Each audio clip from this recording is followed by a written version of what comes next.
어제 이 시간에 속보로 전해드렸던 대로 북한이 어제 아침에 미사일을 또 발사했는데 지난주 수요일 발사 때보다 속도와 비행 거리를 더 끌어올려서 북한의 이런 움직임을 두고 여러 해석들이 또 나오고 있습니다. 예상대로 극초음속 미사일 발사에 성공을 했다고 북한이 오늘 아침에 보도를 했는데요. 보도국 연결해서 알아보도록 하겠습니다. 유미애 기자, 김정은 위원장이 참관했다고도 했고 1000km를 날았다고 했네요. 네, 북한이 극초음속 미사일 시험 발사에 또다시 성공했다고 조선중앙통신 등 북한 매체가 보도했습니다. 특히 이번 발사는 김정은 국무위원장이 참관했다고 밝혔습니다. 북한 매체는 발사된 미사일에서 분리된 극초음속 활공 비행 전투부는 1000km 수역의 설정 표적을 명중했다고 강조했습니다. 특히 이번 발사가 최종 시험이라고 밝혀 곧 실정 배치 가능성을 내비쳤습니다. 미국은 추가 도발 자제를 촉구하며 규탄했습니다.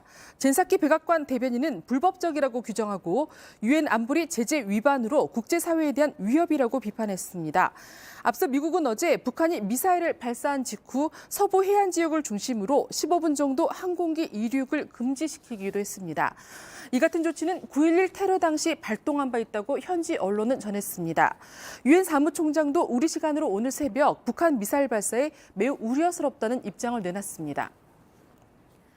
네, 그리고 이르면 오늘 나올 것으로 보이는 법원의 판단이 있는데 이 방역 패스에 대해서입니다. 적용 집행을 멈춰달라는 신청에 대해서 이제 결정을 하게 되는데 유흥시설 등을 제외한 대부분 업종에 대해서죠.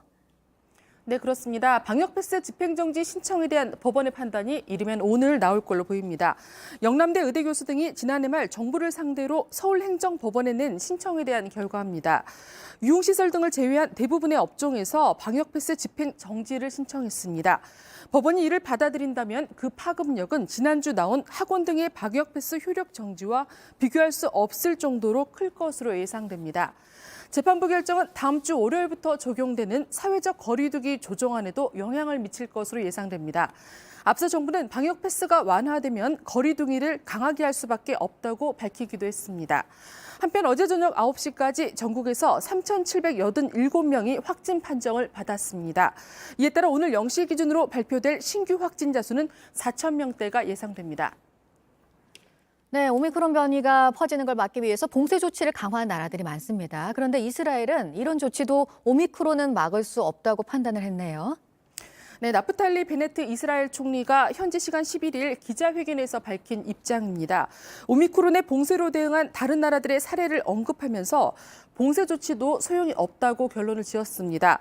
세계보건기구 WHO는 이날 2달 안에 유럽 인구의 절반 이상이 오미크론 변이에 걸릴 거라는 전망을 내놓기도 했습니다. 지금까지 아침 엔지금 JTBC 유미애입니다.